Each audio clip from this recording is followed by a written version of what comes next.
Bom, por enquanto. Opa, olha a Crisônia aí. Tudo bem, Crisônia? Seja muito bem-vinda. Nessa live de hoje, tá? Eu pintei aqui para conversar um pouco com vocês acerca dos pensamentos negativos, tá? Sobre hoje que a gente vai conversar aqui. Eu vou começar falando sobre os pensamentos negativos aqui e quem porventura não tiver aqui na live, depois pega a reprise, tá? Ela vai ficar salva aqui no Instagram, tá bom?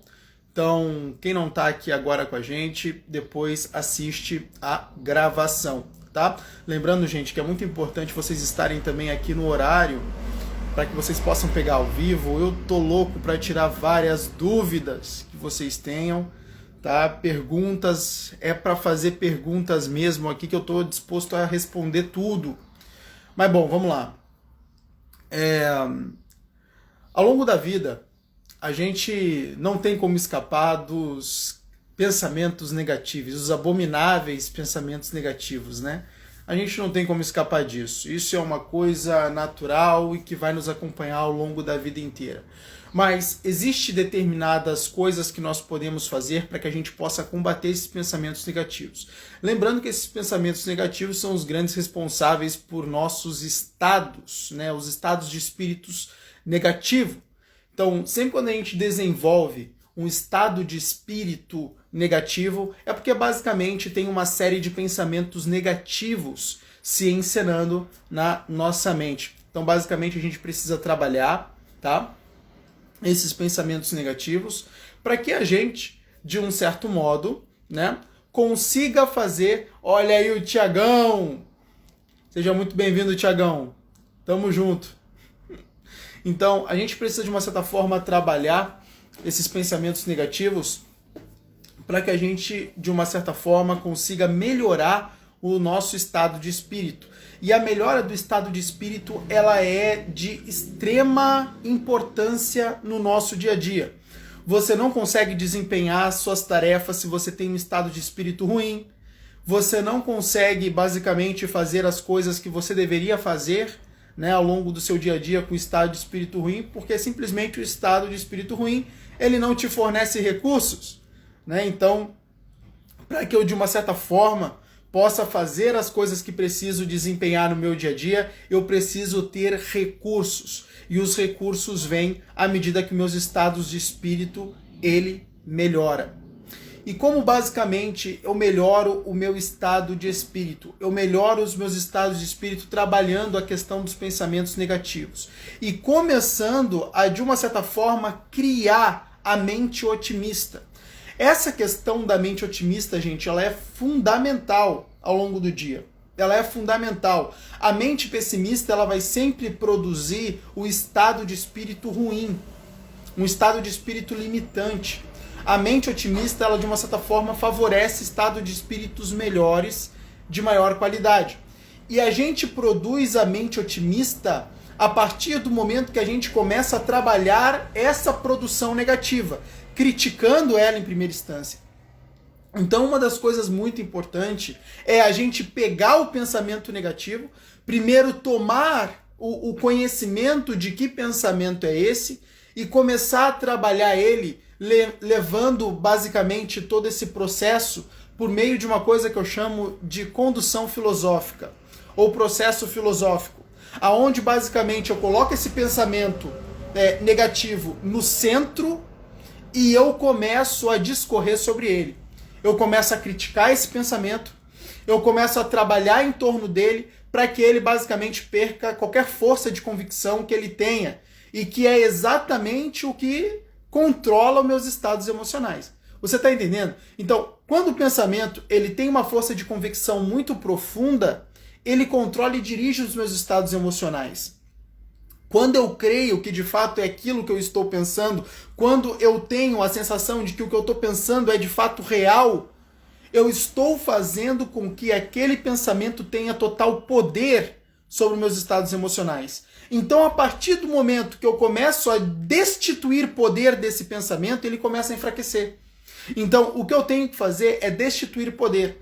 E eu faço isso a partir do momento que eu vou conduzindo esse pensamento por um processo de crítica e de perguntas, para que, de uma certa forma, eu possa começar a fazer com que esse pensamento não tenha mais controle sobre meus estados emocionais. Então, uma das coisas que você precisa saber é, você precisa saber se realmente aqueles pensamentos negativos que você tem, eles são frutos de sua realidade ou eles são frutos de sua imaginação. Às vezes a verdade, e na verdade não é às vezes, na verdade é quase todo momento, a gente sofre mais na imaginação do que na realidade. Então, a partir do momento que eu tenho uma certa quantidade de pensamentos aonde eles estão mais permeando a minha imaginação do que a minha própria realidade, quando ele não pertence ao que de fato eu estou vivendo, eu não tenho motivos para sofrer por esse pensamento. Porque ele não tem substância. Ele não faz sentido se ele está só na minha imaginação. Esse pensamento ele só tem sentido se ele está na sua realidade. Aí é outra coisa. Entende? Aí é outra coisa. Eu tenho uma conta para pagar, eu não tenho dinheiro, mas eu preciso pagar aquela conta e eu me sinto preocupado. Você tem uma preocupação real. Você tem uma preocupação real. Agora, eu basicamente, por exemplo, estou preocupado com determinados aspectos que eles não têm, por exemplo, eles têm probabilidade de acontecer, mas são eventos que nunca aconteceram. Eu estou sofrendo mais na imaginação. Por exemplo, eu tenho um filho, meu filho saiu um pouco tarde da noite, e eu estou basicamente me preocupando que alguma coisa pode acontecer com ele lá fora. Entende? Alguma coisa pode acontecer com ele?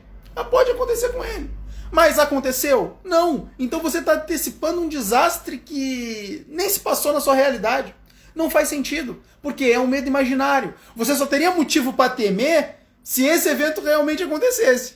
Aí você tinha motivo para temer. Não, realmente, aconteceu uma coisa com seu filho. Agora, não aconteceu nada com ele. Então, por que eu estou antecipando esse sofrimento? Por que eu estou trazendo esse sofrimento para o meu presente, né, sendo que ele nem existe? Ou seja, ele é fruto da minha imaginação. Então, uma das coisas que você precisa saber é separar o que é o imaginário daquilo que é real. E uma coisa é importante, você deve saber trabalhar o seu imaginário. Você sabia que um dos maiores problemas das pessoas que têm pensamentos negativos e que sofrem de estados espíritos completamente atordoantes e perturbadores, o problema delas é que elas não trabalham bem o seu imaginário? Sabe que quando basicamente você cria no seu imaginário determinados cenários benéficos, cenários que você gostaria de viver, coisas que a gente basicamente se refere a elas como coisas boas, né? Quando basicamente eu crio no meu imaginário aquilo que eu quero para minha vida e não os desastres que basicamente eu atraio, mas quando eu crio as coisas que eu quero para minha vida no meu imaginário, eu consigo experimentar a fé, eu consigo experimentar o otimismo. E é exatamente com esse estado de espírito que eu consigo chamar essas coisas à existência. Porque muitas pessoas muitas vezes se perdem nos seus estados de espíritos depressivos, porque muitas pessoas se perdem nos seus estados de espírito ansiosos e de uma certa forma elas não conseguem chamar coisas boas à existência. Porque elas estão com a mente permeada dessas coisas. Se eu não trabalho... Gente, vocês têm que entender que a mente, ela tem um padrão de funcionamento. A partir do momento que eu coloco coisas ruins lá dentro, eu vou externalizar coisas ruins. Deixa eu lembrar você da grande frase do sábio: a boca fala do que o coração está cheio. Jesus foi muito claro quando disse que a boca fala do que o coração está cheio. Sabe por quê? Inclusive ele deu um dos maiores segredos. Você não entendeu? Ele deu um dos maiores segredos para gerenciamento psíquico nesta ilustre frase. Ele deu um dos grandes segredos, ou seja, enche a sua mente de coisa boa, meu amigo, e ela vai externalizar isso. Não tem pra onde correr. A boca fala, ou seja, eu externalizo, a boca fala, eu externalizo o que o meu coração Na Bíblia, coração simboliza mente. A boca fala do que o meu coração está cheio. Ou seja, eu externalizo o que está cheio aqui. Nós amamos, Tiagão. Nós amamos esse sábio. Deixa eu ver aqui. É lei, né? Imaginação vai criar emoções, emoções criam comportamentos. Perfeito, Tiago. É exatamente isso.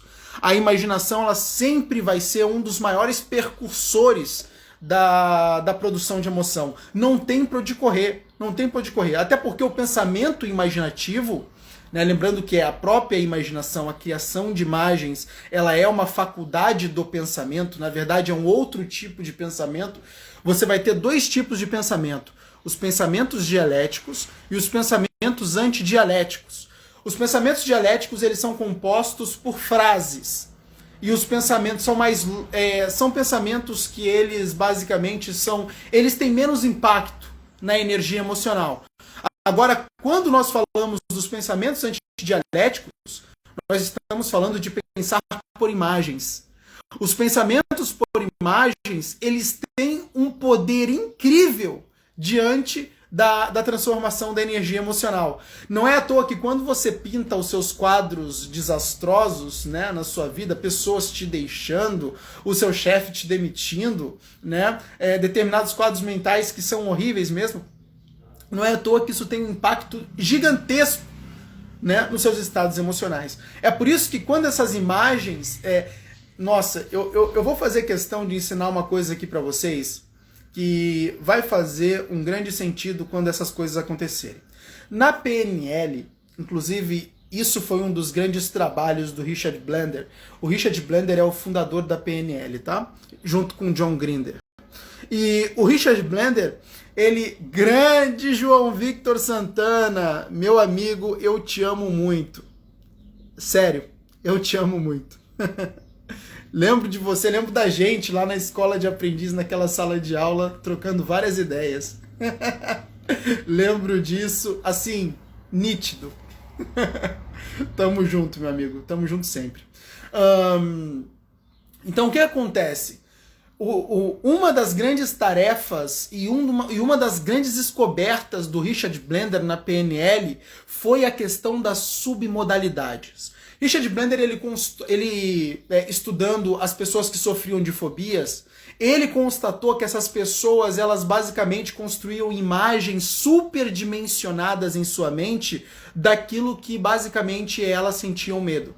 Então todo objeto aversivo, ou seja, basicamente se eu tinha uma fobia tremenda de cobras, eu criava na minha mente uma imagem superdimensionada da cobra. Então o Richard Blender pensou, caramba, e se a gente começar a trabalhar em determinadas faculdades das imagens criadas mentalmente? Exatamente, Tiagão, programação neurolinguística. Então, e se eu começar a trabalhar as faculdades dessas imagens mentalmente? A qualidade dessas imagens? Aí, poxa, isso faz sentido, ele pensou. Então, o que basicamente a gente deveria fazer? Vamos fazer o seguinte, vamos reduzir o tamanho da cobra que nós imaginamos. Aí, reduzir o tamanho da cobra. E ele perguntava para a pessoa, como você se sente reduzindo o tamanho dessa imagem? E a pessoa se sentia bem.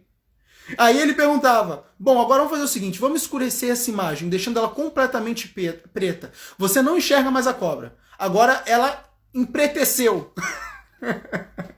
Agora a cobra ficou completamente preta. A imagem ficou completamente escura, você não mais vê ela nitidamente. E ele basicamente percebia que o estado de espírito da pessoa melhorava à medida que ela começava a mexer nas submodalidades das imagens criadas na imaginação. Olha que fantástico isso. Olha que fantástico isso. Pouca gente dá crédito, tá? A essa técnica do Richard Blender de mexer nas submodalidades, mas ela funciona muito bem. Então, basicamente, o que acontece? Quando você cria um quadro mental na sua mente e você começa a escurecer esses quadros mentais, começa a fazer uma redução dos objetos que você teme, você de uma certa forma faz com que eles já não tenham mais controle nos seus estados emocionais. E isso de uma certa forma te liberta. Olha que fantástico isso. Então, Isso é um processo de condução interessante, tá? Para que você possa estar conduzindo a sua mente. Então, sempre que você produzir uma imagem mental, começa a trabalhar as submodalidades dela, para que de uma certa forma reduz ela de tamanho, troca a cor, deixa ela preto e branco ou deixa ela toda escura, e você de uma certa forma consegue determinados resultados bem bons aí de melhora de estado de espírito. Então isso é uma forma de você começar a trabalhar os pensamentos imaginativos. Não tem como correr, tá? A sua mente ela produz os pensamentos automaticamente. Lembrando que os pensamentos eles são frutos de como o inconsciente está treinado. Quando a gente fala o inconsciente, tá? A gente está falando basicamente de 99% da sua inteligência. Ou você ainda não percebeu que você é mais inconsciente do que consciente? Você ainda não percebeu que muitos dos pensamentos você produz do nada, parece do nada assim na sua consciência, puf, e você, caramba, de onde veio esse diabo? Você não sabe. Não é? Isso acontece. Por quê? Porque você é mais inconsciente do que consciente. Quando você tomar conhecimento disso, você vai saber que você precisa trabalhar a inconsciência exatamente para que você tenha resultados, tá, no seu próprio consciente. É por isso que uma das coisas que é mais importantes, isso aqui, gente, ó, escuta-me. Isso é muito importante. Uma das coisas mais importantes na psicologia é a reedição da memória. O que é a reedição da memória? Todo o seu pensamento ele é fruto de uma leitura na sua memória. A sua memória é onde está armazenada a sua história intrapsíquica. Eu vou explicar para vocês em termos técnicos, tá? Vocês vão entender tudo aqui.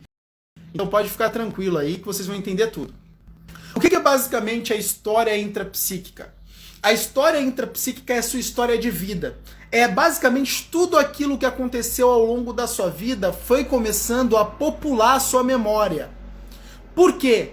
Porque, gente, entenda uma coisa. A única função da sua memória é utilizar o seu passado para representar o seu presente.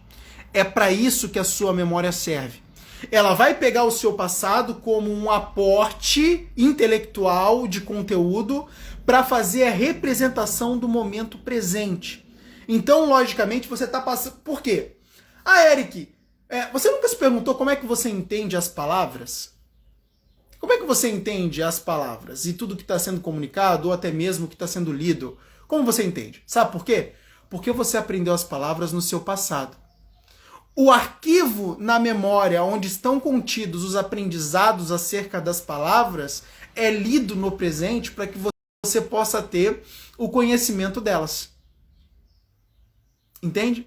É por isso que tudo que você experiencia hoje é possível ser interpretado porque lá no passado, meu amigo, você aprendeu isso e isso estava arquivado na sua memória, então é lido para que o que está acontecendo agora você pode atribuir um significado. Entende? Então isso é uma coisa muito importante. Então muitas coisas ao longo da sua história foram acontecendo, muitas coisas foram ruins e basicamente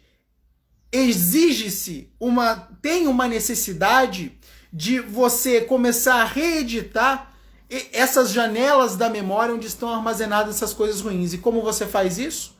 Você faz isso basicamente trabalhando na sua consciência a criação de determinados pensamentos que eles se remetem a coisas controversas àquilo que vocês de fato pensam naturalmente. Então você não tem outra escolha. Você tem que pegar tudo que é produzido pela inconsciência e que você toma consciência, ou seja, todos os pensamentos que partem automaticamente na sua cabeça, e começar a trabalhar eles num sentido de ressignificar todos eles. Para que, de uma certa forma, eles começam a perder o poder sobre os seus estados emocionais. Entende? Então, não sei se vocês perceberam, mas aqui vocês basicamente já aprenderam o cerne de como trabalhar os pensamentos negativos. Entende? É exatamente isso. É exatamente isso. Lá na Escola de Desenvolvimento Definitivo, você aprende tudo sobre a condução do eu. lá na Escola de Desenvolvimento Definitivo. E a condução do eu, na verdade, é uma das coisas mais inteligentes que existem na face da Terra. Acredite, quando você consegue realizar a condução do eu, você começa a resolver vários problemas internos. Mas vários problemas internos. A condução do eu, ela é de extrema necessidade. O problema é que ninguém tem conhecimento de como fazer, né? Então, para você dirigir um carro, você tem que ter conhecimento dos processos que você precisa realizar para fazer o carro andar. Para você dirigir um avião, você precisa ter conhecimento, né, dos processos que você tem que executar para fazer o avião, né, decolar e, enfim, poder pilotar aquele avião. A mente não está muito distante disso, meu amigo. Não está muito distante disso. Ela tem um aparato que ele precisa ser pilotado. E que se ele não for pilotado de uma forma sábia, você vai morrer na praia. Você vai morrer na praia. Muita gente não dá a importância que deveria a basicamente esse conteúdo que eu estou trazendo aqui para vocês. Muita gente não dá importância para isso, né? Muita gente acha que pode viver tranquilamente sem saber o que fazer com a própria mente, do que fazer para gerir o aparelho psíquico. Muita gente acha que pode viver assim, mas a verdade é que não pode. Por quê? Porque ela vai experienciar vários problemas ao longo da vida, ela vai começar a experienciar vários recomeços, aonde ela inicia um relacionamento, o relacionamento não dá certo e ela volta para a estaca zero e tem que iniciar um novo relacionamento, esse não dá certo, ela volta para a estaca zero, então ela vai de relacionamento em relacionamento e nunca dá certo com ninguém. Muitas pessoas, às vezes isso ocorre com o negócio, a pessoa monta o negócio, se sabota, o negócio volta para a estaca zero, depois ela tenta de novo, não consegue, volta para a estaca zero. Ou seja, então a gente acaba indo ao longo da vida fazendo uma série de coisas, fracassando nos nossos empreendimentos, quero dizer tudo aquilo que a gente realiza, e a gente não sabe qual é o motivo. O motivo é muito simples, meu amigo. Você não tem condução da própria do aparelho psíquico, que de uma certa forma não te permite externalizar o seu melhor. É isso que acontece. Então, quando a gente basicamente desenvolve a capacidade de lidar com o nosso aparelho psíquico, aprendemos a controlar os nossos pensamentos, aprendemos a mudar a qualidade deles. Inclusive, tem uma outra técnica aqui fantástica, que é a técnica da flipagem. Eu chamei essa técnica de técnica flip, tá? O que é basicamente a técnica do flip? Toda vez que um pensamento negativo encena na sua mente, você flipa ele para um pensamento de qualidade otimista. Toda vez. Surgiu um pensamento negativo, flipa para um de qualidade otimista. Surgiu um pensamento negativo, flipa para um de qualidade otimista. Surgiu um pensamento negativo, flipa para um de qualidade otimista. O que vai acontecer? Você vai tornar esse padrão automático com o tempo. Vai surgir um pensamento negativo e ele vai associar automaticamente o pensamento positivo. Você não vai nem precisar fazer esforço para flipar. Você basicamente está treinando e condicionando a sua mente para que ela, de uma certa forma, o negativo já elicie o positivo. Olha que fantástico isso. Muita gente sabe disso? Não. Muita gente aplica isso? Também não. Mas é uma das ferramentas mais primordiais, tá? de gerenciamento psíquico, que ele precisa ser executado. Então, sempre que tiver um pensamento negativo, você já flipa ele para um positivo. Gerou um negativo, flipa. Entende? Sem dúvida, Tiagão. Sem dúvida. Jesus foi o cara que ressignificou muitas coisas. A ressignificação é uma das coisas mais poderosas que existem na psicologia, sem dúvida nenhuma. A gente precisa estar ressignificando tudo que acontece. Por quê? Porque às vezes o significado atribuído inconsciente, ele é pernicioso. Ele é pernicioso. Quando basicamente você enfrenta uma adversidade e automaticamente entende que aquela adversidade vem para te derrubar, cara, você está construindo um buraco gigante mental. Por quê? Porque quando você interpreta as dificuldades como meios para te evoluir, você lida com uma postura mental 10 vezes melhor com qualquer dificuldade. Então, uma das coisas que a gente precisa estar sempre em mente é: a dificuldade não vem para nos fazer cair. A dificuldade, ela vem para nos projetar. E isso é uma mentalidade, é uma forma de atribuir um significado às adversidades que não pode se apartar de nossa mente. Não pode. Quer outra? Vou te passar outra então.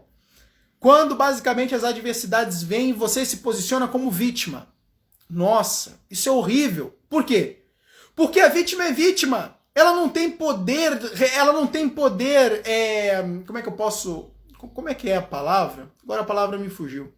Mas, enfim, ela não é um agente de mudança no cenário social. A vítima, ela não tem poder nenhum para produzir mudanças no cenário social. A vítima, quando ela se posiciona como vítima, ela já está dizendo que ela é impotente diante das adversidades. Ela já está dizendo que ela não tem poder nenhuma para gerar mudança. E o que acontece? Ela acaba, deste modo, por, de uma certa forma, já criar um padrão inconsciente que ele não fomenta a força. Não adianta. Se você não fomentar a força na vida, não vai conseguir lidar com nada. Isso é primordial. Você precisa fomentar a força. Você precisa fomentar a força. E quando você basicamente se posiciona como uma vítima, você está minando a sua própria força. Sem dúvida. Sem dúvida. A mudança algumas pessoas chamam, né, de drives mental, faz toda a diferença na vida. Faz toda a diferença na vida. Esses padrões, a gente tem que modificar eles para que, de uma certa forma, a gente consiga se colocar melhor no mundo.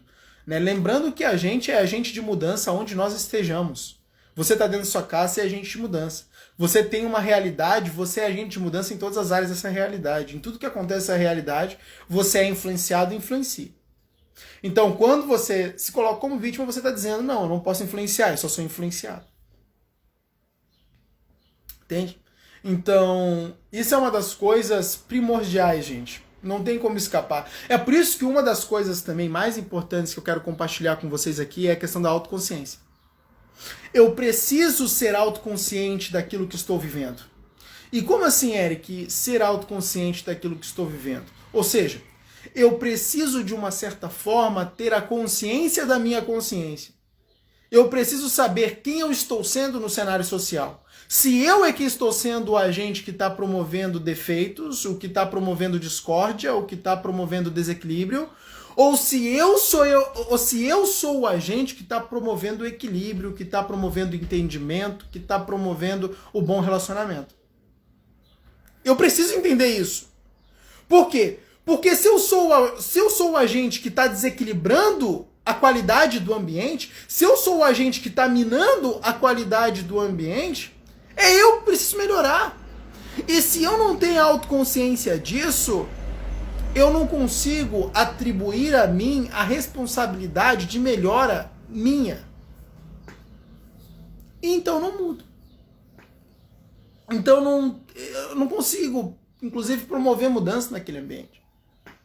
Entende? Existe uma necessidade de eu ter uma certa capacidade de percepção das minhas ações, das minhas atitudes, da forma como eu me comporto, para que eu, de uma certa forma, possa implementar certas mudanças que vão fazer grandes diferenças na forma como eu me relaciono com a minha família, como eu relaciono com as pessoas que basicamente compõem o meu cenário social. Entende? Então, eu preciso disso. Eu preciso disso. Então, gente, essa live eu não quero me estender muito. A última deu 1 hora. A última deu 1 hora. Eu basicamente pintei aqui para fazer uma live bem mais rápida para vocês, para agregar algum valor. Gente, vocês têm dúvidas? Tem alguma coisa que queiram perguntar? Alguma coisa que eu possa estar contribuindo aí? A hora é agora. A hora é agora, hora das dúvidas. Ficou alguma coisa, algum problema que vocês vêm enfrentando e que talvez eu possa ajudar vocês a resolver? A hora é agora. A hora é agora. Vocês entenderam a questão de como lidar com os pensamentos negativos? Se vocês entenderam